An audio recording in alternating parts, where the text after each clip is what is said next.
Welcome back to our channel. Today, we are diving into the fascinating story of Frank Lucas. Frank Lucas was a notorious figure in the world of organized crime in the 1960s and 1970s.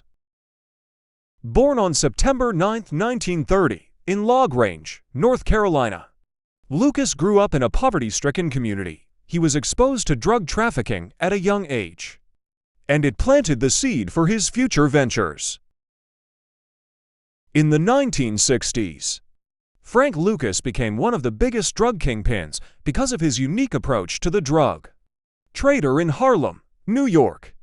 He started his criminal empire by smuggling heroin from Southeast Asia during the Vietnam War.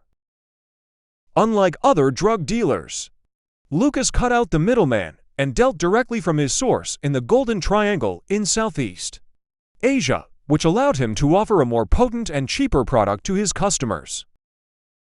To smuggle the drugs, he infamously used the coffins of dead American servicemen. This audacious method was later depicted in the feature film American Gangster in 2007. Although his associate Leslie Ike Atkinson denies this claim. He would have the coffins filled with heroin and transported back to the United States. This audacious and shocking method enabled him to bypass airport security and law enforcement scrutiny. It's estimated that Lucas made over $1 million a day during the peak of his projects. In 1976, Lucas was convicted of drug trafficking and sentenced to 70 years in prison. However, he became an informant and his entire family was placed in the Witness Protection Program. As a result, his federal and state prison sentences were reduced to time served, plus lifetime parole. Despite his criminal activities, Lucas managed to maintain an air of secrecy and remained unknown to law enforcement for years. He was known for his low profile, rarely appearing in public or attending public events. Rather, he preferred to keep a close circle of trusted individuals and family members who helped him conduct his illegal operations. But the story doesn't end there. In 1984, Lucas faced another drug conviction but was released from prison in 1991. Even in his later years, he found himself on the wrong side of the law. In 2012, he pled guilty to attempting to cash a $17,000 federal disability benefit check twice. Due to his age and poor health, he received a sentence of 5 years probation.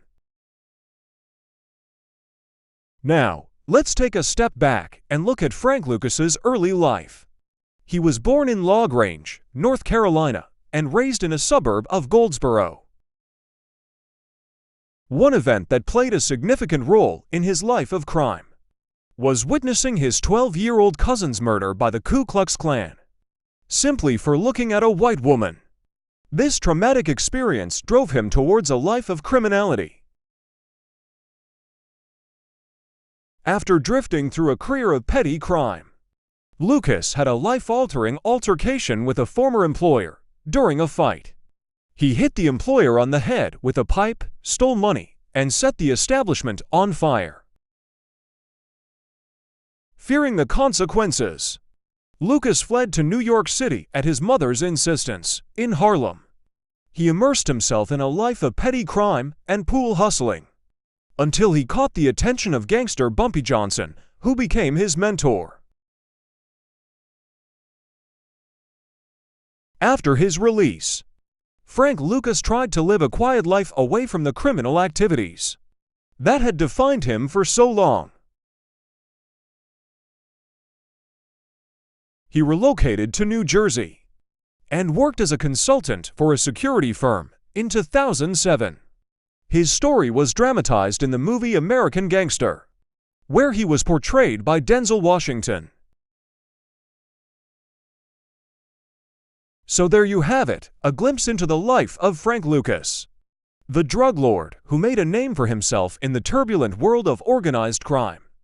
Through his unorthodox methods and determination, he left an indelible mark on the history of Harlem and the drug trade. In conclusion, Frank Lucas was a larger-than-life figure, rising from poverty to become one of the most successful and notorious drug dealers in American history. His audacious smuggling methods and ability to remain under the radar for years captured the imagination of many. Thank you for joining us today, and we hope you found Frank Lucas' story as intriguing as we did. Don't forget to like and subscribe for more captivating stories like this. See you next time.